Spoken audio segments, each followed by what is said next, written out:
अस्मिता बाजार main road হতে লক্ষ্মীগঞ্জের দিকে যে রাস্তাটা গেছে এই রাস্তাটা আজকে কত সুন্দর লাগছে। বৃষ্টি হওয়ার পরে এরকম সুন্দরই হয়। দেখেন কত সুন্দর পানি টলটল করছে, রাস্তার দুই পাশে পানি। এই পানির উপর দিয়ে আমরা যাইতে হচ্ছে। নতুন বাজারে এই বাজারে নতুন রাস্তা করেছিল। এই রাস্তা কত সুন্দর রাস্তা। এই বীর মার্কেটের সামনে ভরপুর পানি থাকে। রাত্রে এই দোকানে বসলে ব্যাঙের আওয়াজ শোনা যায় চারদিক দিয়া। এত সুন্দর আওয়াজ দেয়, ব্যাঁ বু কু কা এরকম শব্দ হয় সারাক্ষণই। কারণ পানি জমে থাকে, পানির মাঝে ব্যাঙে নৌকা দৌড়া। তো নৌকা দৌড়ালে তো শব্দ হবেই, আনন্দ হবেই।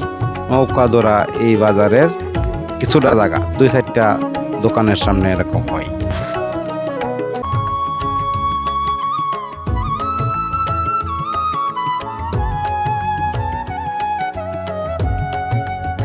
বাংলাদেশ সরকারের কাছে আকুল আবেদন, বাংলাদেশে যে শিশু নির্যাতন হইতেছে এই শিশু নির্যাতনটার বিচার যেন সঠিকভাবে হয়। কোনোটা যে বিচার থেকে আলাদা না হইতে পারে। কারণ বাংলাদেশের মানুষের এখন আস্থা বাংলাদেশ সরকারের উপরে। এই সঠিক বিচার যেন বাংলাদেশ সরকারে করে।